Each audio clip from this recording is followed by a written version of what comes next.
Welcome to Miss Retro Reads. I'm going to be reading for you some short stories by Agatha Christie. The Adventure of the Egyptian Tomb. I have always considered that one of the most thrilling and dramatic of many adventures I have shared with Poirot was that of our investigation into the strange series of deaths which followed upon the discovery and opening of the tomb of King Poirot. Hard upon the discovery of the tomb of Tutankhamun by Lord Carnarvon, Sir John Willard and Mr. Blevner of New York, pursuing their excavations not far from Cairo in the vicinity of the pyramids of Giza, came the unexpectedly on series of funeral chambers. The greatest interest was aroused by their discovery. The tomb appeared to be that of King Poirot, one of those shadowy kings of the 8th dynasty, when the old kingdom was falling to decay. Little was known about this period, and the discoveries were fully reported in the newspapers. An event soon occurred which took a profound hold on the public mind. Sir John Willard died quite suddenly of heart failure. The most sensational newspapers immediately took the opportunity of reviving all the old superstitious stories connected with the ill luck of certain Egyptian treasures. The unlucky mummy at the British Museum, that old chestnut, was dragged out with fresh zest, was quietly denied by the museum, but nevertheless enjoyed by all. A fortnight later, Mr. Blevner died of acute blood poisoning, and a few days afterwards a nephew of his took his own life in New York. The curse of Poirot was the talk of the day, and the magic power of dead and gone Egypt was exalted to a fetish point. It was then that Poirot received a brief note from Lady Willard, widow of the dead archaeologist, asking him to go and see her at her house in Kensington Square. I accompanied him. Lady Willard was a tall, thin woman, dressed in deep mourning. Her haggard face bore eloquent testimony to her recent grief. "It is kind of you to have come promptly, Monsieur Poirot. I am at your service, Lady Willard. You wish to consult me? You are, I am aware, a detective. But it is not only as a detective that I wish to consult you. You are a man of original views, I know. You have imagination, experience of the world. Tell me, monsieur, what are your views on the supernatural?"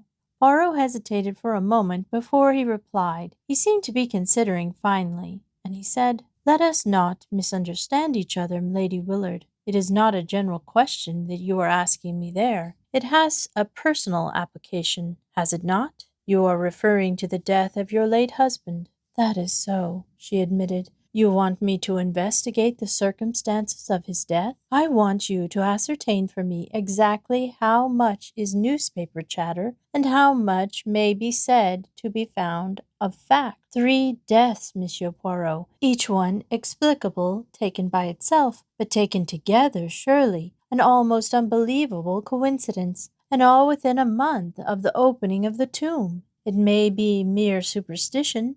It may be some potent curse from the past that operates in ways undreamt of by modern science. The fact remains, 3 deaths, and I am afraid, Monsieur Poirot, horribly afraid, it may not yet be the end." "For whom do you fear?" "For my son. When the news of my husband's death came, I was ill. My son, who has just come down from Oxford, went out there. He brought the body home. But now he's gone out again, in spite of my prayers and entreaties. He's so fascinated by the work that he intends to take his father's place and carry out the system of excavations. You may think me a foolish, credulous woman, but Monsieur Poirot, I'm afraid. Supposing that the spirit of the dead king is not yet appeased, perhaps to you I seem to be talking nonsense." "No, indeed, Lady Willard," said Poirot quickly.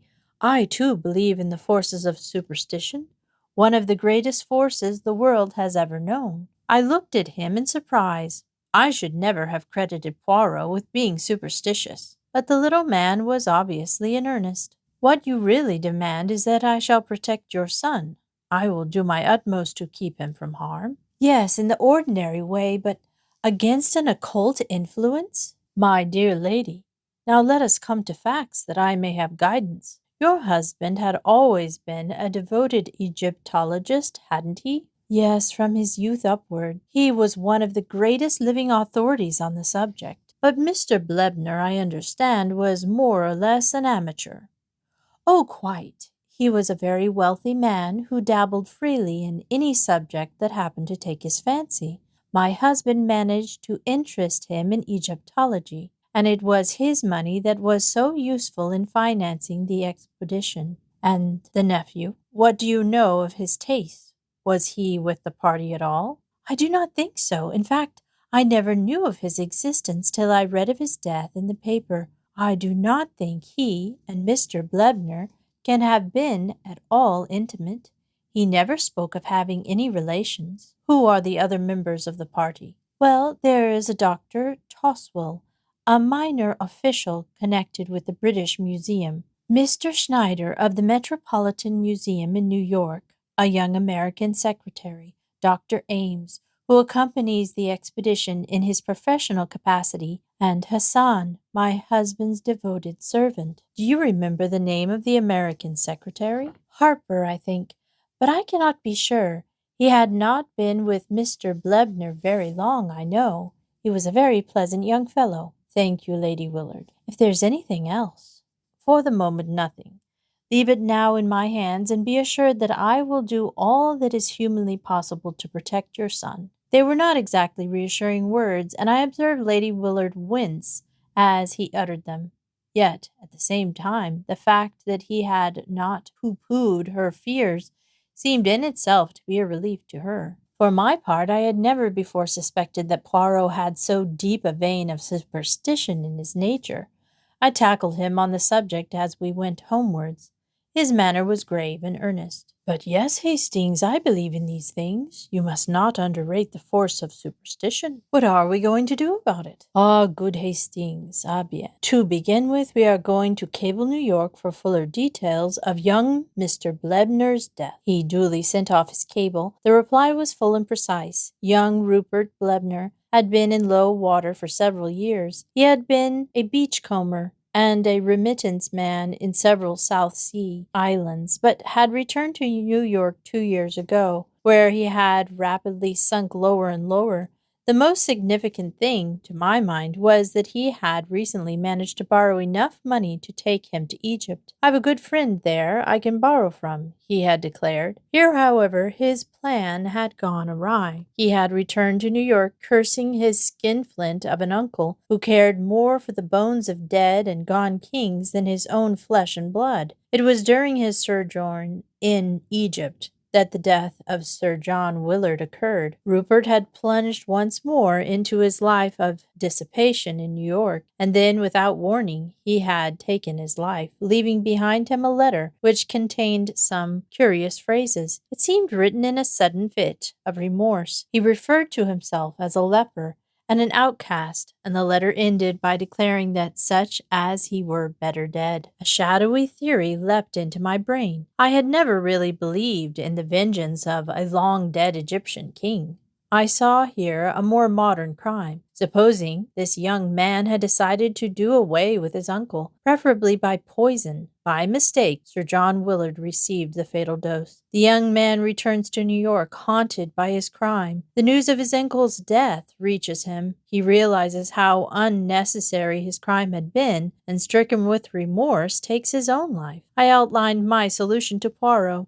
He was interested. "It is ingenious what you have thought of there. Decidedly it is ingenious. It may even be true, but you leave out of count the fatal influence of the tomb." I shrugged my shoulders. "You still think that has something to do with it?" "So much so, mon ami, that we start for Egypt tomorrow." "What?" I cried, astonished. I have said it. An expression of conscious heroism spread over Poirot's face. Then he groaned. "But oh," he lamented, "the sea, the hateful sea." It was a week later. Beneath our feet was the golden sand of the desert. The hot sun poured down overhead. Poirot, the picture of misery, wilted by my side. The little man was not a good traveler. Our 4 days' voyage from Marseilles had been one long agony to him. He had landed at Alexandria a shadow of his former self. Even his usual neatness had deserted him. He had arrived in Cairo and had driven out at once to Mina House Hotel, right in the shadow of the pyramids. The charm of Egypt had laid hold of me. Not so Poirot. Dressed precisely the same as in London, he carried a small cloth brush in his pocket and waged an unceasing war on the dust which accumulated on his dark apparel. "And my boots," he wailed. "Regard them, Hastings, my boots of the neat patent leather, usually so smart and shining. See, the sand is inside them, which is painful, and outside them, which outrages the eyesight. Also the heat, it causes my mustaches to become limp. But limp! Look at the Sphinx, I urged. Even I can feel the mystery and charm it exhales." Poirot looked at it discontentedly. "It has not the happy air," he declared. "How could it, half buried in sand in that untidy fashion? Ah, this cursed sand." "Come now, there's a lot of sand in Belgium," I reminded him, mindful of a holiday spent at Knock-sur-Mere in the midst of Les Dunes Impeccables, as the guidebook had phrased it. "Not in Brussels," declared Poirot. He gazed at the pyramids thoughtfully. "It is true that they at least are of a shape solid and geometrical, but their surface is of an uneven, most unpleasant, and the palm trees, I like them not. Not even do they plant them in rows." I cut short his lamentations by suggesting that we should start for the camp. We were to ride there on camels, and the beasts were patiently kneeling, waiting for us to mount, in charge of several picturesque boys, headed by a voluble dragoman. I pass over the spectacle of Poirot on a camel. He started by groans and lamentations and ended by shrieks and gesticulations, and invocations to the Virgin Mary and every saint in the calendar. In the end, he descended ignominiously and finished the journey on a diminutive donkey. I must admit that a trotting camel is no joke for the amateur. I was stiff for several days. At last we neared the scene of the excavations. A sunburnt man with a gray beard, in white clothes, and wearing a helmet came to meet us. "Monsieur Poirot and Captain Hastings, we receive your cable. I'm sorry that there was no one to meet you in Cairo. An unforeseen event occurred which completely disorganized our plans." Poirot paled. His hand, which had stolen to his clothes brush, stayed its course. "Not another death," he breathed. "Yes, Sir Guy Willard," I cried. "No, Captain Hastings, my American colleague, Mr. Schneider." "And the cause?" demanded Poirot. "Tetanus." I blanched. All around me I seemed to feel an atmosphere of evil. Subtle and menacing, a horrible thought flashed across me. Supposing I were next? In a very low voice, Poirot said, "I do not understand this. It is horrible. Tell me, monsieur, is it no doubt that it is tetanus?" "I believe not, but Dr. Ames will tell you more than I can do." "Ah, of course, you are not the doctor." "My name is Toswell." This, then, was the British expert described by Lady Willard as being a minor official at the British Museum. There was something at once grave and steadfast about him that took my fancy. "If you will come with me," continued Dr. Toswell, "I will take you to Sir Guy Willard. He was most anxious to be informed as soon as you would arrive." We were taken across the camp to a large tent. Dr. Toswell lifted up the flap, and we entered. 3 men were sitting inside. "Monsieur Poirot and Captain Hastings have arrived, Sir Guy," said Toswell. The youngest of the 3 men jumped up and came forward to greet us. There was a certain impulsiveness in his manner which reminded me of his mother. He was not nearly so sunburned as the others, and that fact, coupled with a certain haggardness round his eyes, made him look older than his 22 years. He was clearly endeavoring to bear up under a severe mental strain. He introduced his 2 companions, Dr. Ames, a capable-looking man of 30-odd, with a touch of graying hair at the temples, and a Mr. Harper, the secretary, a pleasant, lean young man wearing the national insignia of horn-rimmed spectacles. After a few minutes of conversation, the latter went out, and Dr. Toswell followed him. We were left alone with Sir Guy and Dr. Ames. Please ask any questions you want to ask, Monsieur Poirot, said Willard. We are utterly dumbfounded at this strange series of disasters, but it cannot be anything but coincidence. There was a nervousness about his manner which rather belied the words. I saw that Poirot was studying him keenly. Your heart is really in this work, Sir Guy. Rather, no matter what happens or what comes of it, the work is going on. Make up your mind to that. Poirot wheeled round on the other. What have you to say to this, Monsieur le Docteur? Well, drawled the doctor, I'm not for quitting myself. Poirot made one of those expressive grimaces of his. Then, evidemment, we must find out just how we stand. When did Mr. Schneider's death take place? 3 days ago. You're sure it was tetanus? Dead sure. It couldn't have been a case of strychnine poisoning, for instance. No, Monsieur Poirot. I see what you're getting at, but it was a clear case of tetanus. Did you not inject antiserum? Certainly we did, said the doctor dryly. Every conceivable thing that could be done we tried. Had you the antiserum with you? No. We procured it in Cairo. Have there been any other cases of tetanus in camp? No, not one. Are you certain that the death of Mr. Blebner was not due to tetanus? Absolutely plumb certain. He had a scratch upon his thumb, which became poisoned, and septicemia set in. It sounds pretty much the same to a layman, I dare say, but the two things are entirely different. Then we have 4 deaths, all totally dissimilar. 1 heart failure, 1 blood poisoning, 1 tetanus, and 1 who has taken his own life. Exactly, Monsieur Poirot. Are you certain that there is nothing which might take the 4 together? I don't quite understand you. I will put it plainly. Was any act committed by those 4 men which might seem to denote disrespect to the spirit of Minorat? The doctor gazed at Poirot in astonishment. You're talking through your hat, Monsieur Poirot. Surely you've not been guided into believing all that fool talk. Absolute nonsense, muttered Willard angrily. Poirot remained placidly immovable, blinking a little out of his green cat eyes. So you do not believe it, Monsieur le Docteur? No, sir, I do not, declared the doctor emphatically. I'm a scientific man, and I believe only what science teaches. Was there no science, then, in the ancient Egypt? Asked Poirot softly. He did not wait for a reply, and indeed Dr. Ames seemed rather at a loss for the moment. No, no, do not answer me, but tell me this. What do the native workmen think? I guess, said Dr. Ames, that where we lose our heads, natives aren't going to be far behind. I'll admit that they're getting what you might call scared, but they've no cause to be. I wonder, said Poirot noncommittedly. Sir Guy leant forward. Surely, he cried incredulously, you cannot believe in... But the thing's absurd. You can know nothing of ancient Egypt if you think that.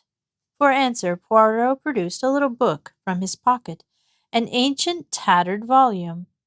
As he held it out, I saw its title, The Magic of the Egyptians and the Chaldeans. Then, wheeling round, he strode out of the tent. The doctor stared at me. What is his little idea? The phrase, so familiar on Poirot's lips, made me smile as it came from another. I don't know exactly, I confessed. He's got some plan of exorcising the evil spirits, I believe. I went in search of Poirot and found him talking to the lean-faced young man who had been the late Mr. Blebner's secretary.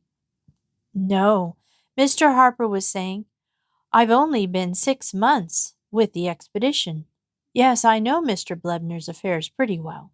Can you recount to me anything concerning his nephew? He turned up here one day, not a bad-looking fellow. I'd never met him before, but some of the others had, Ames, I think, and Schneider. The old man wasn't at all pleased to see him. They were at it in no time, hammer and tongs. Not a cent, the old man shouted. Not 1 cent now or when I'm dead. I intend to leave my money to the furtherance of my life's work. I've been talking it over with Mr. Schneider today, and a bit more of the same. Young Blebner lit out for Cairo right away. Was he in perfectly good health at the time? The old man? No, the young one. I believe he did mention there was something wrong with him, but it couldn't have been anything serious, or I should have remembered. One thing more. Has Mr. Blebner left a will? So far as I know, he has not. Are you remaining with the expedition, Mr. Harper? No, sir, I'm not. I'm for New York as soon as I can square up things here. You may laugh if you like, but I'm not going to be this blasted old Minnehaha next victim. He'll get me if I stop here. The young man wiped the perspiration from his brow. Poirot turned away. Over his shoulder, he said with a peculiar smile, "Remember, he got one of his victims in New York." "That young man is nervous," said Poirot thoughtfully. "He is on the edge, but absolutely on the edge." I glanced at Poirot curiously, but his enigmatical smile told me nothing.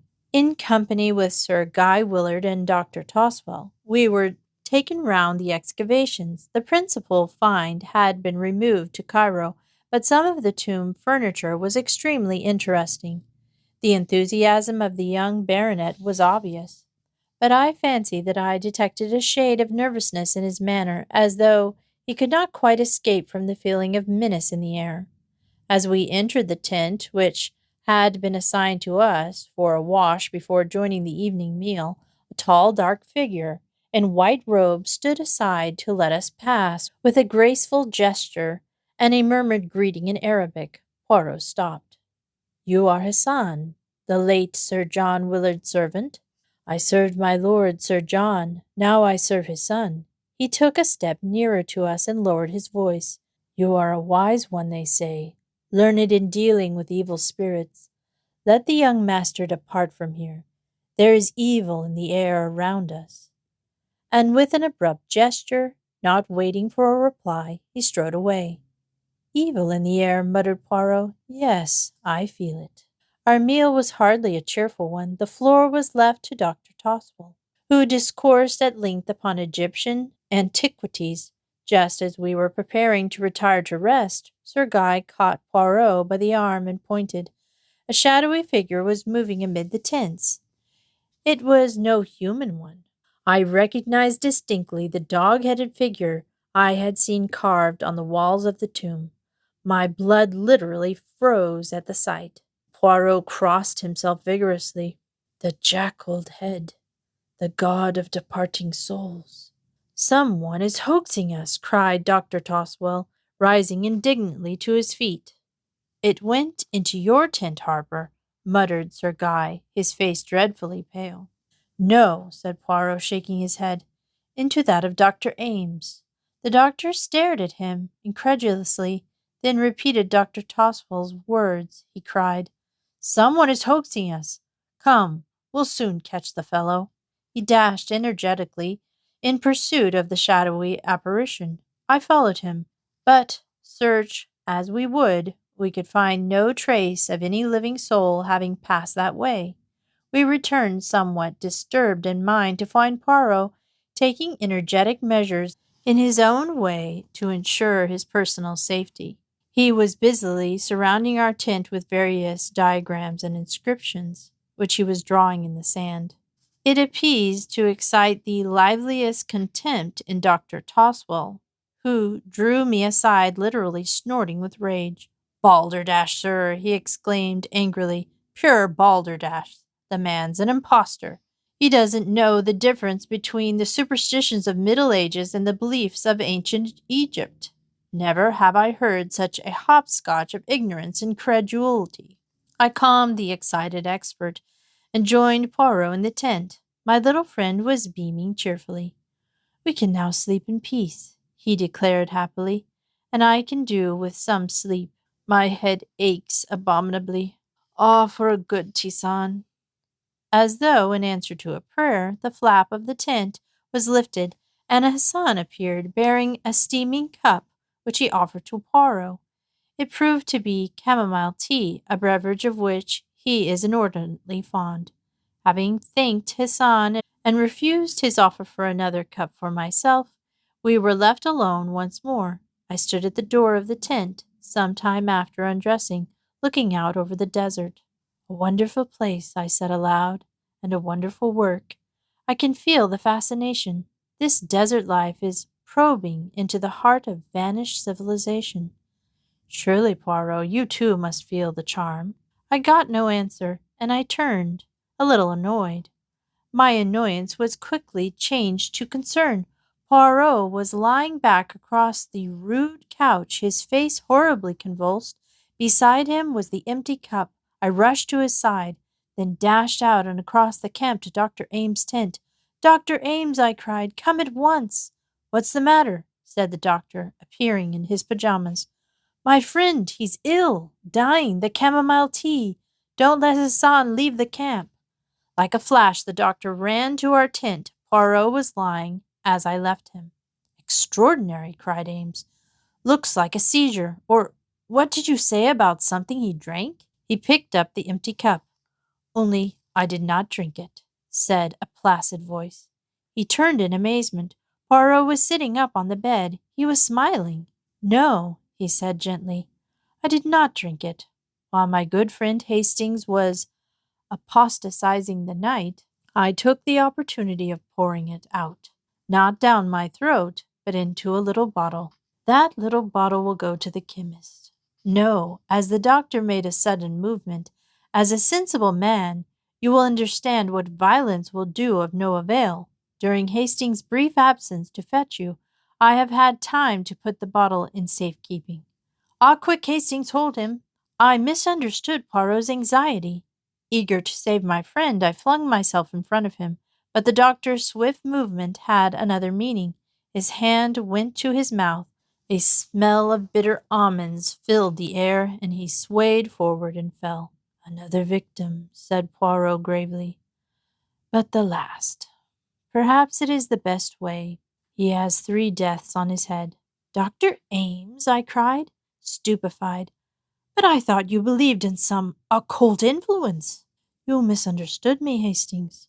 What I meant was that I believe in the terrific force of superstition. Once get it firmly established that a series of deaths are supernatural, and you might almost stab a man in broad daylight, and it would still be put down to a curse. So strongly is the instinct of the supernatural implanted in the human race. I suspected from the first that a man was taking advantage of that instinct.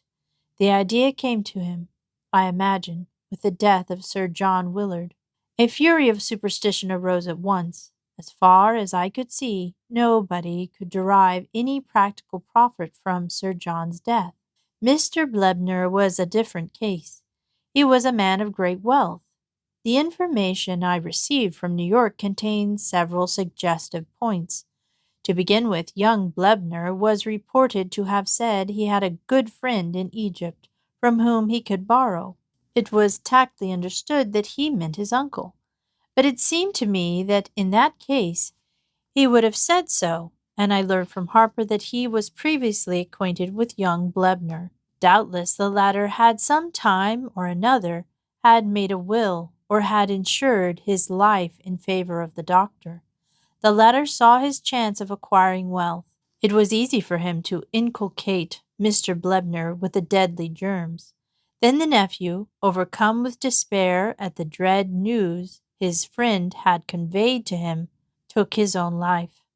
Mr. Blebner, whatever his intentions, had made no will. His fortune would pass to his nephew, and from him to the doctor. And Mr. Schneider? We cannot be sure. He knew young Blebner too, remember, and may have suspected something.